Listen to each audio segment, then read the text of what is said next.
Ya, sebelumnya selamat siang, selamat bergabung teman-teman semuanya.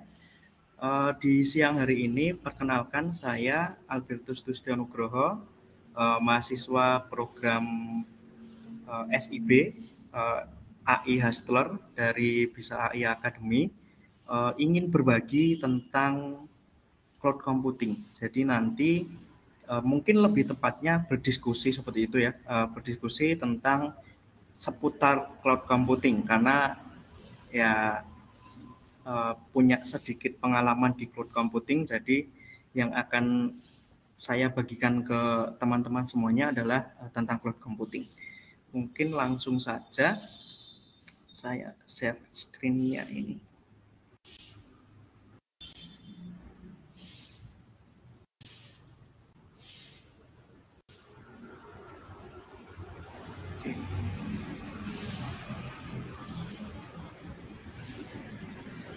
Oke, udah kelihatan ya teman-teman semuanya. Jadi perkenalan lagi mungkin ya. Nama saya Albertus Dustianugroho. Saya mahasiswa program SIB Hustler Bisa AI Academy. Nanti teman-teman bisa kalau ada obrolan lebih lanjut gitu ya, nanti bisa buka di LinkedIn saya maupun WA ke saya untuk diskusi tentang seputar cloud computing. Kemudian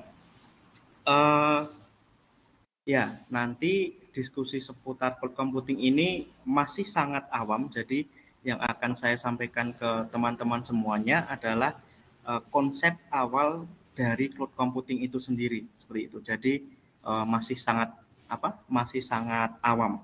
Nanti kalau mau yang lebih expert mungkin teman-teman bisa berdiskusi lebih lanjut dengan saya, seperti itu. Jadi berdiskusi di lain waktu.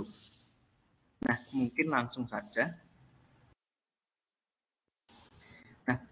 Yang pertama mungkin sebelum saya masuk ke pengertian cloud computing, saya coba akan mengenalkan sedikit tentang beberapa contoh seputar cloud computing. Jadi yang pertama, contoh dari cloud computing yang mungkin teman-teman sekarang juga sudah memiliki seperti itu ya, atau sering menggunakan, itu adalah flash disk. Nah, flash disk ini juga merupakan salah satu contoh dari cloud computing karena ya kita bisa istilahnya menyimpan file, kemudian file apapun gitu ya, file apapun di flash disk tersebut. Gitu. Jadi flash disk ini fungsinya memang sebenarnya fungsi dari flash disk itu bukan untuk menyimpan dalam jangka waktu yang lama seperti itu. Jadi kalau teman-teman menyimpan file di flash disk kemudian untuk jangka waktu yang sangat lama, itu sebenarnya salah gitu ya. Kalau menurut saya pribadi, kenapa? Karena nanti kalau flash disknya hilang ya berarti datanya juga ikut hilang seperti itu. Nah kemudian kalau file yang ada di flash disk itu kemudian di-upload di Google Drive, nah itu saya kira lebih aman karena ya tersimpannya jauh lebih lebih aman seperti itu. Nah jadi salah satunya adalah flash disk, gitu ya. Nah kemudian yang contoh kedua itu adalah saya kira ini dua aplikasi yang sudah sangat teman-teman kenal gitu, atau bahkan mungkin teman-teman sendiri sering menggunakan atau bahkan membuka atau bahkan ini sudah sebagai aplikasi wajib gitu ya. Aplikasi wajib di handphonenya teman-teman. Ya, yang pertama itu adalah Netflix, kemudian yang kedua itu adalah Spotify.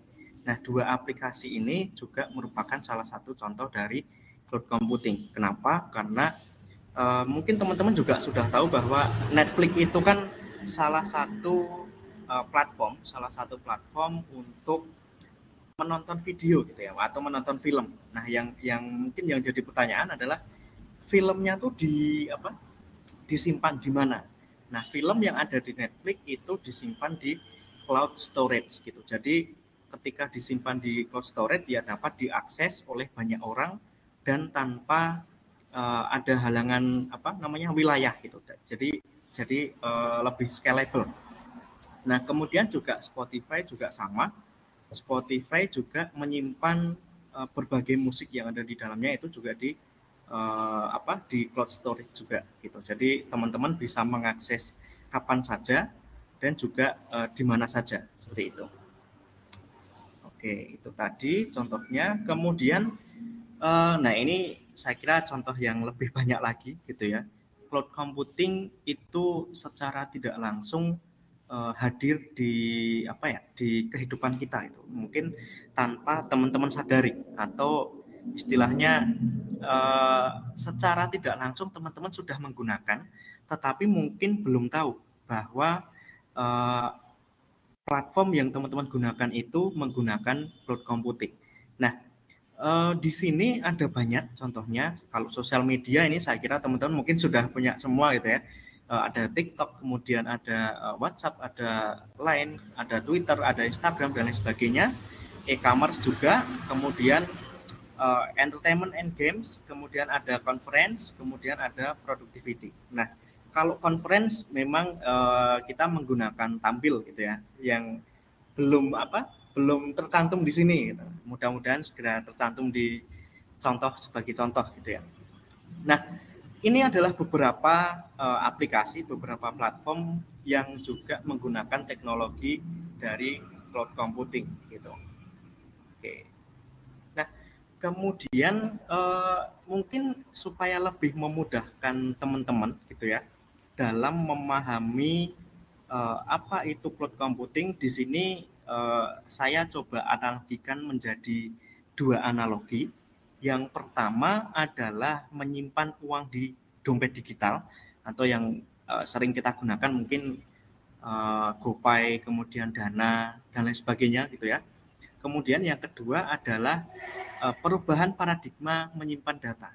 Nah, yang pertama ini, analogi yang pertama itu dulu ketika kita menyimpan uang gitu ya, ketika kita menabung uang itu biasanya di bawah bantal gitu, atau di celengan yang bentuknya babi atau yang lainnya kayak gitu ya biasanya. Nah, kemudian karena eranya sekarang sudah era cloud computing atau era yang nggak ada fisiknya kayak gitu. Jadi kita bisa menyimpan uang di dompet digital. Yang tadinya kita nyimpan uang secara fisik, sekarang kita bisa menyimpan uang secara digital tanpa kita harus punya tanpa kita harus punya istilahnya celengan atau dompet fisik seperti itu. Nah, kemudian apa sih dampaknya menyimpan uang di dompet digital? Yang pertama tentu ya kita tidak perlu membeli dompet gitu ya. Namanya itu dompet digital. Kita tidak perlu membeli dompet secara fisik atau bahkan kita tidak perlu membeli berangkas gitu. Percuma nanti beli berangkas tapi uangnya cuma 100.000 gitu ya. Uang 100.000 dimasukkan ke berangkas gitu. Nah, kemudian tidak perlu khawatir jika ditinggal di rumah, yang artinya ya namanya aja nggak ada fisiknya gitu ya, jadi nggak bisa ditinggal-tinggal, tetap kita bawa terus, dan selagi masih ada akses internet itu dompet digital kita masih bisa diakses. Jadi ya namanya aja cloud computing gitu, jadi harus terhubung dengan internet kayak gitu. Nah, kemudian yang kedua itu ada perubahan paradigma menyimpan data. Yang dulunya kita menyimpan data di flash disk, di hard disk, kemudian di server pribadi. Nah, sekarang mungkin teman-teman juga sudah tahu bahwa sekarang banyak bermunculan startup baru, kemudian bermunculan perusahaan-perusahaan yang memang bergerak di bidang cloud computing yang menyediakan jasa cloud storage seperti itu. Jadi bahkan sampai 1 tera gitu ya, 1 tera atau bahkan 1000 tera itu gratis gitu untuk layanan cloud computing atau cloud storage itu. Nah, kalau dulu mungkin sebelum adanya cloud computing, ketika kita ingin istilahnya kolaborasi gitu ya, berkolaborasi, katakanlah pengen menyiapkan satu dokumen. Kalau dulu kan berarti ya harus ada fisiknya dulu, kemudian ditulis mungkin pakai tulisan tangan, kemudian dikirimkan. Nah, sekarang dengan adanya teknologi cloud computing, kita sudah bisa berkolaborasi kalau kita pengen nulis bareng gitu ya, nulis bareng atau membuat PPT bareng yang bisa dikerjakan di mana saja oleh siapa saja kayak gitu, itu sudah bisa menggunakan cloud computing. Layanannya adalah Google Docs, kemudian ada Google Slides, kemudian ada Google Drive dan lain sebagainya kayak gitu. Begitu juga dengan kalau zaman dulu mungkin sampai sekarang sih sebenarnya masih ini juga ya, masih bisa juga nonton film di bioskop gitu. Nah, mungkin ada dari beberapa teman-teman yang ketika nonton di bioskop tuh males gitu ya, males nonton di bioskop karena rame atau mungkin karena tidak mau berdekatan dengan orang lain gitu karena masih pandemi seperti itu. Nah, sekarang kita sudah disediakan dengan teknologi atau dengan platform yang namanya YouTube maupun Netflix gitu ya. Tinggal sambil rebahan buka YouTube, buka Netflix, kita udah bisa melihat video atau sudah bisa melihat film yang kita inginkan seperti itu. Oke, saya coba lanjutkan. Nah, kemudian apa sih itu cloud computing gitu ya? Ini yang kalau tadi sudah saya coba jelaskan sedikit tentang contoh-contoh cloud computing. Nah, sekarang kita coba masuk ke pengertiannya. Nah, cloud computing sendiri, cloud itu sebenarnya adalah metafor gitu ya, atau sebenarnya perumpamaan. Perumpamaan dari apa? Perumpamaan dari internet, atau cloud di sini tuh ya memiliki makna sebagai internet. Jadi ketika kita mengupload data ke internet, itu analoginya naik ke awan gitu ya, atau istilahnya ya terbang ke awan. Nah, itu analoginya seperti itu. Nah, kemudian kalau computing tentu pengertiannya adalah komputer atau yang memiliki makna komputer yang di dalamnya ya istilahnya proses pengolahan data dan juga aplikasi seperti itu. Oke, kemudian ya ini ilustrasi dari Zoom Cloud Meeting. Nah, Zoom Cloud Meeting ini Zoom itu perlu teman-teman ketahui gitu ya, aplikasi Zoom itu sebenarnya atau perusahaan Zoom itu dia tidak memiliki server fisik. Jadi Zoom itu dia menyewa server di AWS gitu atau data centernya di AWS kayak gitu. Jadi ya saya kira lebih hemat daripada Zoom ini memiliki data center sendiri. Mendingan ya, sewa aja di AWS kayak gitu. Ini sekalian promosi gitu ya. Oke, nah itu sekilas tentang cloud computing. Kemudian apa sih perbedaan atau mengapa kita harus menggunakan cloud computing? Nah, perlu teman-teman ketahui ini ada dua perbedaan antara server tradisional dan juga cloud computing. Nah, server tradisional itu ketika website atau sebuah aplikasi down, itu kan aplikasi atau website itu kan butuh server gitu ya. Nah, ketika si aplikasi dan website ini down, ya berarti kalau kita menggunakan server tradisional harus menambah kapasitas server yang tentunya menambah biaya juga karena harus membeli server fisik gitu ya. Dan sedangkan katakanlah cuma punya server kemudian down, berarti normalnya ya kita harus menambah server, menambah kapasitas server dan tentunya juga mengeluarkan biaya lain gitu atau biaya juga untuk membeli server itu tadi. Nah, kemudian juga membutuhkan atau membeli hardware tambahan itu tidak murah gitu. Katakanlah ya mungkin harganya lebih dari 10 juta gitu. Itu yang paling murah kayak gitu. Nah, kemudian tentu juga butuh tambahan biaya listrik dan juga maintenance kayak gitu. Nah, kemudian kenapa harus beralih ke cloud computing? Karena yang pertama cloud computing itu tidak perlu server fisik. Jadi kalau kita menggunakan cloud computing itu kita sebagai user itu tidak perlu mempunyai server fisiknya. Kenapa? Karena kita hanya menyewa. Karena kita hanya menyewa server. Yang memiliki server itu adalah perusahaan penyedianya. Kalau kita menggunakan AWS, ya berarti AWS-nya yang menyediakan servernya. Nah, kemudian tidak perlu biaya listrik, keamanan karyawan untuk mengelola. Ya, karena ya semuanya itu sudah terintegrasi gitu. Jadi kita tidak perlu tambahan karyawan. Nah, kemudian on demand yang artinya bayarnya sesuai pemakaian. Kalau teman-teman memerlukan cloud storage yang katakanlah kapasitasnya cuma 999 MB gitu ya. Nah, itu bayarnya segitu gitu. Jadi tidak membayar sebesar 1 giga itu enggak. Jadi sesuai dengan yang digunakan. Kayak itu. Atau nanti kalau di belakangnya ada koma-komanya ya, bayarnya ya sesuai itu gitu. Jadi lebih enak gitu ya. Nah, kemudian ini yang paling saya kira paling ada perbedaan itu tentang elastis. Yang artinya kalau cloud computing itu bisa menambah dan mengurangi kapasitas. Tetapi kalau server tradisional itu tidak bisa mengurangi. Jadi kalau mau mengurangi server di server tradisional itu tidak bisa.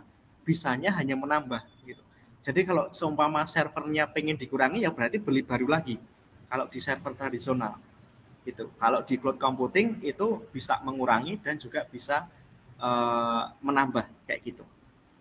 Nah, kemudian yang tadinya fixed cost itu menjadi variable cost. Jadi menghemat biaya perusahaan. Kemudian yang terakhir adalah tentu ramah lingkungan. Kenapa ramah lingkungan? Ya karena tidak ada bentuk fisiknya gitu ya. Karena nggak ada bentuk fisiknya, jadi ketika cloud computing ini bermasalah gitu ya, tapi jarang bermasalah biasanya, itu ya kita tidak perlu mengeluarkan biaya, kemudian kita tidak perlu maintenance, kemudian kita tidak perlu membeli baru, jadi lebih ramah lingkungan kayak gitu. Karena kita tidak punya fisiknya. Beda dengan kalau kita punya server tradisional.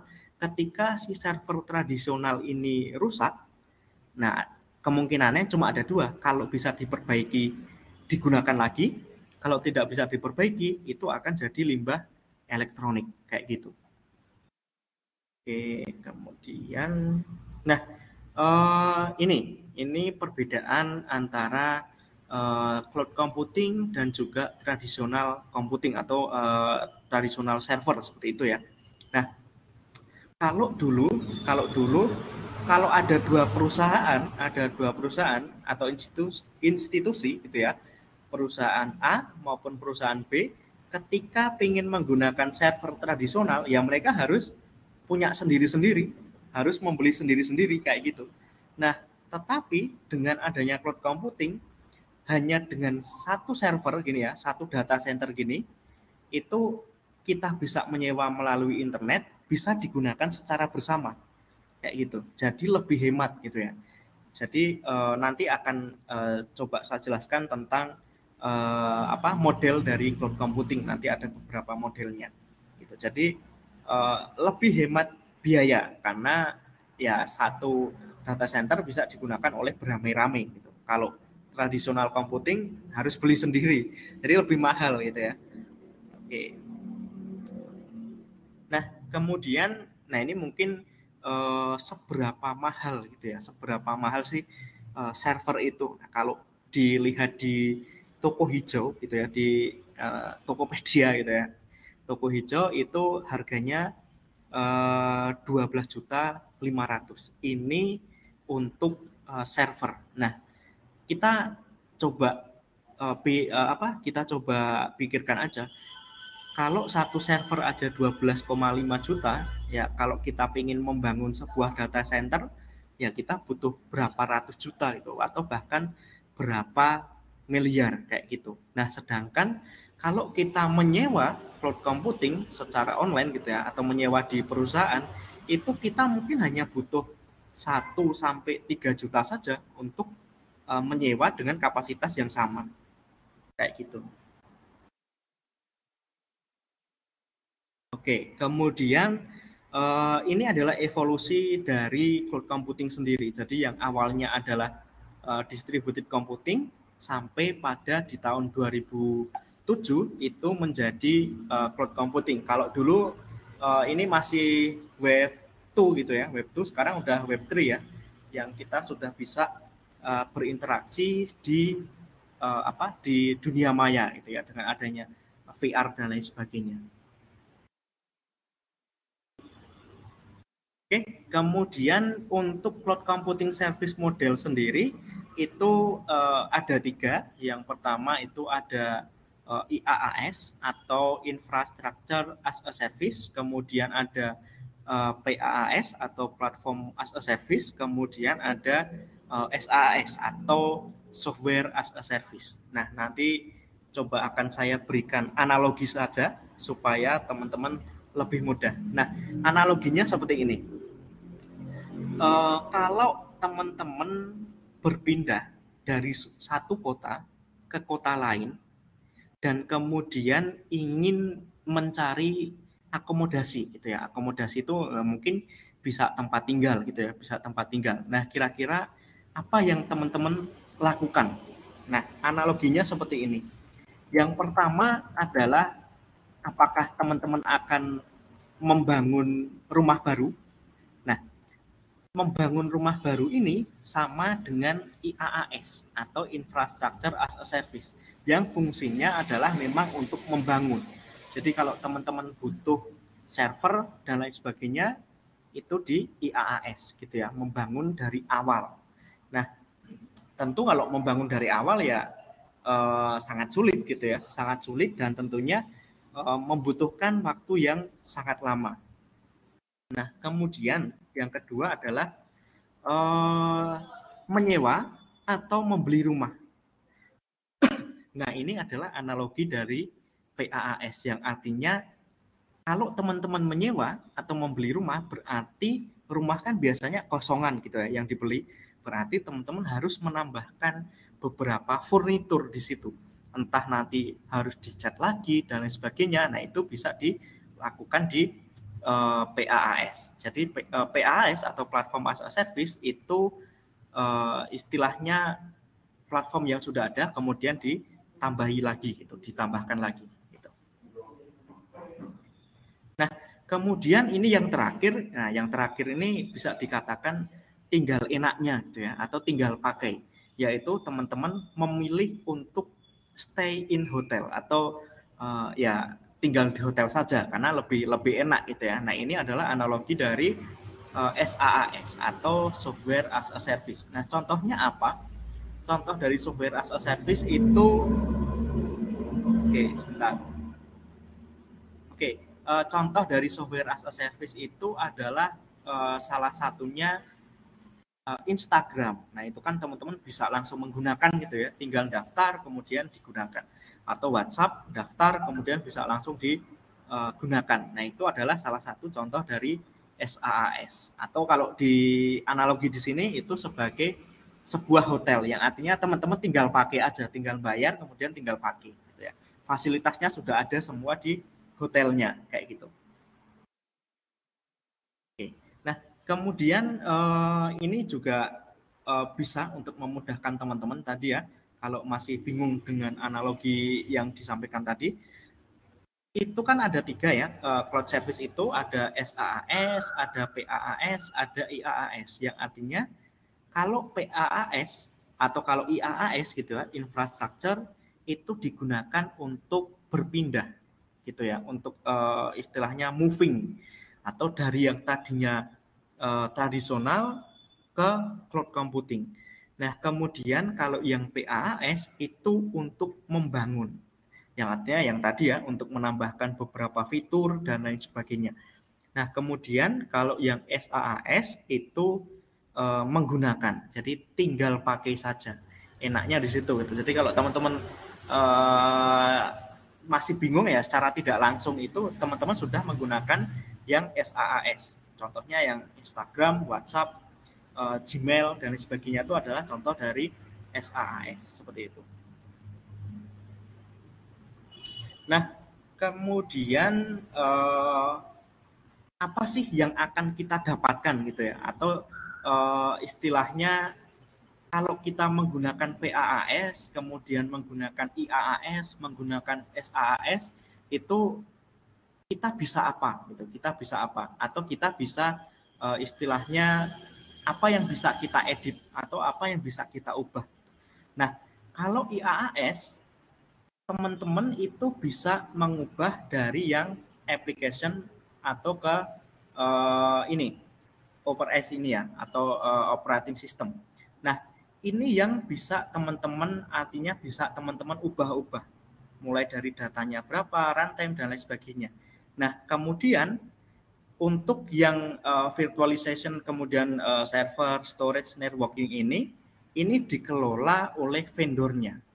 Jadi teman-teman tidak bisa mengubah ini, gitu ya, tidak bisa mengubah ini. Yang bisa teman-teman ubah adalah yang aplikasi dan lain sebagainya ini. Nah, kemudian kalau yang PaaS, nah ini juga sama. Aplikasi sama data ini yang bisa teman-teman ubah. Artinya teman-teman tidak perlu capek-capek gitu ya, tidak perlu capek-capek untuk istilahnya mengatur runtime, middleware, virtualisasi, server dan sebagainya, karena ini sudah dikelola oleh penyedia dari cloud computing. Nah, kalau mau lebih enak lagi, itu menggunakan yang software as a service. Kenapa? Karena teman-teman tinggal pakai di sini. Software as a service itu teman-teman tinggal pakai, tidak perlu memikirkan ini semua, gitu. Tidak perlu istilahnya memanajemen ini semua, gitu. Karena semuanya sudah dimanajemen oleh vendornya, oleh penyedia dari cloud computing, seperti itu. Oke, nah kemudian ini tipe dari cloud computing sendiri atau istilahnya deployment model gitu ya. Jadi kalau teman-teman pengen membuat cloud computing itu ada beberapa atau menggunakan gitu ya, menggunakan cloud computing itu ada beberapa tipe. Nah, ini yang singkatnya gitu ya. Ada public, kemudian ada private, kemudian ada hybrid. Nah, scalable dan lain sebagainya ini adalah keuntungan yang bisa teman-teman dapatkan. Jadi scalable, kalau teman-teman istilahnya membuat menggunakan gitu ya, menggunakan public cloud. Nah, ini yang akan teman-teman dapatkan. Enggak kelihatan ya. Nah, ini yang akan teman-teman dapatkan. Kemudian untuk yang private, kalau teman-teman menggunakan private cloud, nah ini yang akan teman-teman dapatkan. Kemudian begitu juga dengan hybrid, seperti itu. Oke. Kemudian ya mungkin itu teman-teman materi yang bisa saya sampaikan. Kurang lebihnya saya mohon maaf. Untuk selanjutnya mungkin diskusi gitu ya, diskusi. Monggo silahkan buat teman-teman yang ingin bertanya atau berdiskusi juga boleh.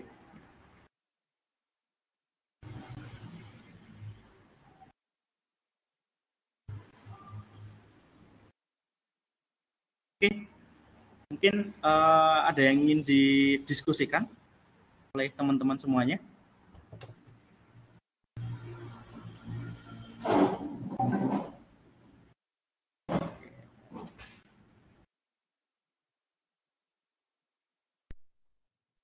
Ya. Izin bertanya, Mas. Iya, Mas Bayu. Ini mau nanya sih, Mas. Banyak pertanyaan lah dari teman-teman saya atau dari orang lain gitu. Kalau kita berlangganan cloud nih, terus kita tidak memperpanjang langganan cloud itu sendiri, sebenarnya apa sih yang bakal terjadi sama data kita gitu? Oke, ini menarik sih sebenarnya. Kalau berdasarkan ini udah kedengeran ya suara saya. Jangan-jangan saya Mas. Oke. Kalau berdasarkan pengalaman saya kan menggunakannya AWS gitu ya. Ini bukan promosi ya. Bukan promosi Mas Bayu. Ya. Kalau saya ketika menggunakan AWS itu memang enaknya adalah kita bisa istilahnya menghentikan akses kapan saja kayak itu. Jadi hampir sama dengan sistem pay as you go gitu ya. Jadi kalau kita menggunakannya berapa, ya kita bayarnya berapa. Kemudian sepengalaman saya di AWS itu memang sistemnya adalah ya kalau kita sudah selesai ya sudah gitu. Jadi kita bisa istilahnya memutus akses gitu ya, memutus akses kapan saja gitu. Kemudian tadi untuk yang masalah data tadi ya. Nah, untuk yang masalah data tadi itu tetap akan tersimpan dengan aman di cloud-nya gitu. Jadi tidak akan istilahnya tidak akan pergi kemana-mana gitu. Yang putus itu adalah akses berlangganannya, tetapi untuk datanya itu tidak putus gitu. Itu sepengalaman saya di AWS. Begitu Mas Bayu. Oke Mas, terima kasih jawabannya. Ya, oke. Mungkin untuk teman-teman yang lain, boleh silahkan. Saya mohon maaf ya teman-teman karena mungkin agak buru-buru suara saya karena mengejar kereta nanti jam 3 pulang ke Jogja karena masih di Jakarta. Oke, ada pertanyaan lagi, apakah kalau kita menggunakan provider Cina seperti Huawei, ada kerentanan atau riskan pada keamanan data dibandingkan AWS atau Google? Oke, terima kasih sebelumnya pertanyaannya. Sepengalaman saya juga itu tidak ada masalah gitu. Jadi kita bisa menggunakan mungkin nggak hanya Huawei ya, mungkin Alibaba Cloud dan lain sebagainya kan juga dari Cina juga, itu untuk keamanan itu hampir sama gitu kan. Kenapa? Karena gini, data yang sudah tersimpan di satu region, di satu di satu region itu tidak bisa keluar dari region itu. Artinya ya data kita aman. Jadi kalau seumpama ada orang lain ingin mengambil data kita atau ingin mengeluarkan data kita dari region tersebut itu nggak bisa. Itu contoh mungkin kalau kita menggunakan Huawei gitu ya, Huawei kemudian kita pilih regionnya di Beijing, katakanlah seperti itu. Nah, ketika ada orang selain kita, selain pemiliknya ingin memindahkan data itu ke region lain, itu tidak bisa gitu, karena setiap penyedia cloud computing itu mesti punya yang namanya compliance atau kepatuhan gitu, yang artinya ya itu bisa keluar kalau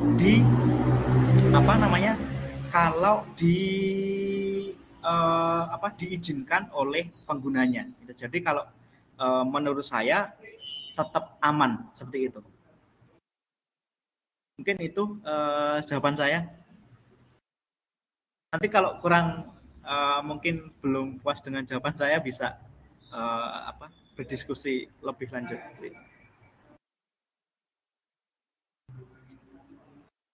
Oke, mungkin ada lagi dari teman-teman yang ingin didiskusikan.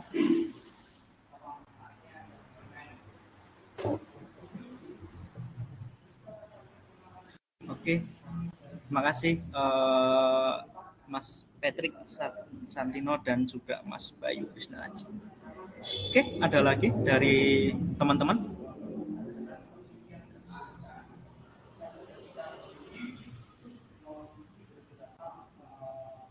Oke, mungkin kalau sudah cukup ya, mungkin kalau sudah cukup dari teman-teman, saya kira saya cukupkan saja. Dan juga di tanggal 30 Juni itu juga ada webinar lagi dari saya, itu tentang investasi di saham maupun investasi di bursa kripto. Itu nanti teman-teman bisa mengikuti kembali tentang di webinar saya seperti itu. Oke, mungkin itu yang bisa saya sampaikan. Sekali lagi saya mohon maaf apabila ada salah kata, mungkin saya kurang dalam menjelaskan, ada gangguan-gangguan suara. Sekali lagi saya mohon maaf. Terima kasih teman-teman sudah mau hadir dan sudah mau bertanya dan juga menyimak penjelasan saya. Oke, terima kasih. Saya akhiri. Wassalamualaikum warahmatullahi wabarakatuh. Terima kasih teman-teman semuanya.